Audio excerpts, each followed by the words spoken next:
സത്യം പറഞ്ഞാൽ ഇത് 15 വർഷമായിട്ട് ഇത് തന്നെയാണ് ഞാൻ കേൾക്കുന്നത്. ഞാൻ ചോദിക്കുന്നത് പുതിയ പിള്ളേരെ ഒന്നും നമ്മൾ എടുക്കുന്നില്ല. എന്താണ് ഉദ്ദേശം? നമ്മൾ ഈ പുതിയ സ്റ്റുഡൻറ്റ് വർക്ക് വിസ ഇഷ്ടം പോലെ പിള്ളേർ ഇവിടെ ഇറങ്ങുന്നുണ്ട്. നമ്മുടെ സംഘടനയിൽ 5, 10, 20 പേരും ഉണ്ട്. നമ്മുടെ കുറെ ആൾക്കാരെ കണ്ട് വെറുത്തു.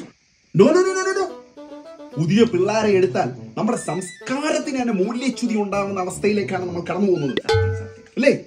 പുതിയ പിള്ളേർക്ക് മോർഗേജ് ഉണ്ടോ? കാറുണ്ടോ? വീടുണ്ടോ? വീടാ നല്ല കോട്ടുണ്ടോ? നല്ല ഗായകരുണ്ടോ? ഒന്ന് നിർത്തുവോ? ഈ അസോസിയേഷൻ ഞാൻ വെറുത്തു, സത്യം പറഞ്ഞു മടുത്തു. അതായത് നിങ്ങൾ കുറേ പേരുണ്ട്, നിങ്ങളുടെ കുടുംബക്കാരും ഇതൊക്കെ കണ്ട് എന്നെ കൊണ്ടിന് വയ്യ. ഞാൻ നല്ല അടിപൊളി ചെറുപ്പക്കാരുമായിട്ട് ഒരു സ്ട്രോങ് അസോസിയേഷൻ ഇപ്പൊ തുടങ്ങി കാണിച്ചു. ചെറുപ്പക്കാരാണ് ഞാനുണ്ട് ചേട്ടാ. എന്നാ കൊടുകൈ. നമ്മുടെ കോഡ് ഓഫ് എത്തിക്സിന് നിരക്കാത്ത പരിപാടികൾ ചെയ്യുന്ന ഒരുത്തരി സംഘടനയിൽ ആവശ്യമില്ല. ഇറങ്ങി പോയിടാ. എനിക്കൊരു ശത്രുവായിട്ട് ആ ജമാല് വളർന്നു വരുമായിരുന്നു. ഇനി ഞാൻ ഈ അസോസിയേഷൻ പ്രസിഡന്റ്, നീ വൈസ് പ്രസിഡന്റ്, സെക്രട്ടറി.